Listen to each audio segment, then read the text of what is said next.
There's something women understand about men that they'll never openly admit, something they've known since they were teenagers, something they use every single day without you even realizing it's happening. And the reason they pray, you never figure it out, because the moment you do, the entire power dynamic shifts. You stop being the guy who's easy to control and you become the guy who's actually dangerous to their peace of mind. I'm going to let you in on this secret, but I'm warning you right now. Once you see it, you can't unsee it. Once you understand how this works, every interaction you've ever had with a woman is going to make sense in a way that's both liberating and infuriating. Ready? Let's go. Here it is, raw and unfiltered. Women are more attracted to men they can't fully control than men who give them everything they want. Read that again. Let it sink in. Every woman knows this about herself, even if she'd never say it out loud. She knows that the guy who's always available, always agreeable, always trying to make her happy is the guy she'll eventually lose attraction to. And the guy who has his own life, his own boundaries, his own priorities, that's the guy she can't stop thinking about. But here's why she'll never tell you this. Because if you knew it, if you really understood it, you'd stop being the nice, accommodating guy she can wrap around her finger. You'd stop being predictable. You'd stop being safe. And she'd actually have to work for your attention. Think about everything you've been taught about attracting women. Be nice. Be respectful. Always be there for her. Put her needs first. Show her you care by doing everything she asks. Sounds good, right? Sounds like the blueprint for a healthy relationship, except it's not. It's the blueprint for becoming her emotional support dog, her therapist, her best girlfriend, who occasionally gets to sleep with her if she's in the mood. Women don't fall in love with men they can control. They fall in love with men who challenge them, who say no sometimes, who have lives that don't revolve around her schedule, who make her wonder, does he like me as much as I like him? That uncertainty, that slight anxiety, that's what creates the butterflies. That's what makes her check her phone hoping you texted. That's what makes her put in effort. But the guy who's always there, always responsive, always accommodating, there's no mystery, no challenge, no chase, just comfortable predictability. And comfortable predictability might make for a good friendship, but it kills sexual tension dead. Now, here's where it gets interesting.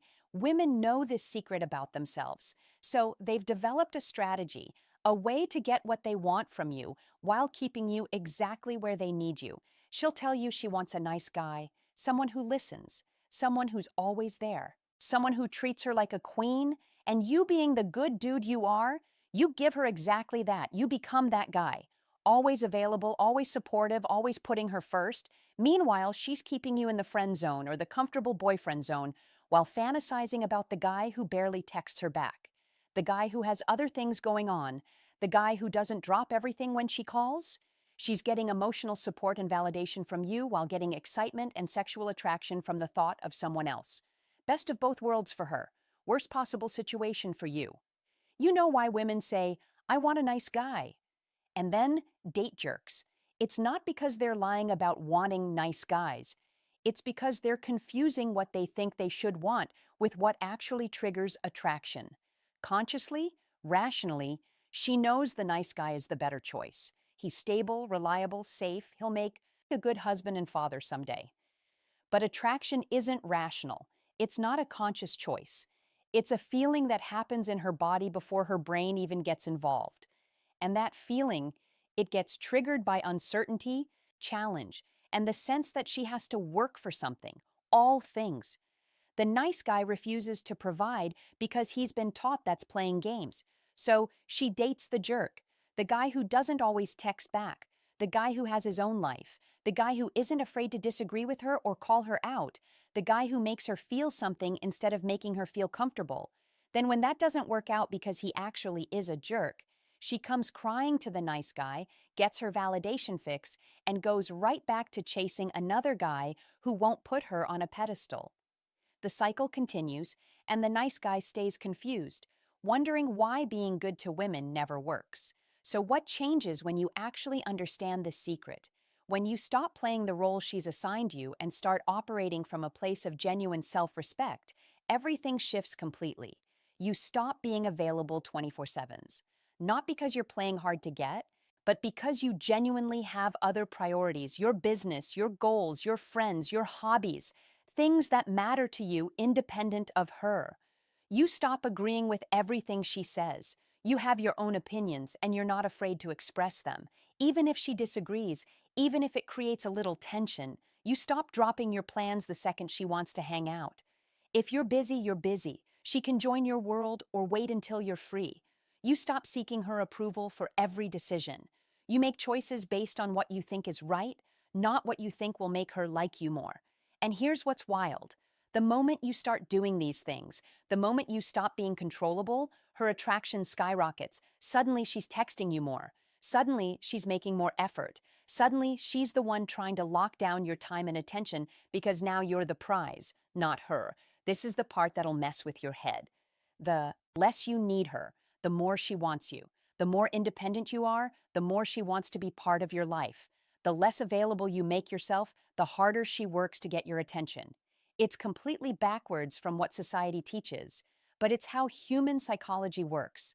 Think about something you had to work hard for, something you really wanted that wasn't easy to get. How did you feel when you finally got it? Accomplished? Proud? Like it actually meant something. Now think about something that was handed to you, something you didn't have to work for at all. How much do you value it? How much does it mean to you? That's the difference. When you make yourself easy to get, when you hand her your attention and validation on a silver platter, it has no value. But when she has to earn it, when she has to compete for it, when she's not sure if she's got you locked down, that's when it matters. So why is this a secret women pray you never figure out? Simple, because it tips the power balance. Right now, in most interactions between men and women hold the power. They are the selectors, the ones who choose, the ones who decide if you're good enough. And they maintain that power by keeping men in a state of trying to prove themselves, trying to earn approval, trying to be chosen. But the moment you understand this secret, the moment you realize that being too available and too agreeable actually kills attraction, you stop playing that game. You stop trying to prove yourself. You stop seeking approval. You start living your life on your terms and letting her decide if she wants to be part of it. That flips the script entirely. Now you're the one with options. You're the one choosing. You're the one she has to impress. And that's exactly what she doesn't want you to know because her power comes from you not understanding how attraction actually works. Look, I'm not telling you to become a jerk. I'm not saying treat women badly or play manipulative games. I'm saying understand the psychology. Understand that what women say they want and what actually creates attraction are often two different things. Be a good man, be respectful, be kind. But be those things from a place of strength, not weakness, from a place of choice, not desperation. Have boundaries, have standards, have a life that doesn't revolve around getting female approval. Be the man who's so focused on building something meaningful that women have to compete for your attention rather than the other way around. That's the secret they don't want you to know. That's the shift that changes everything. The question is, now that you know it, what are you going to do about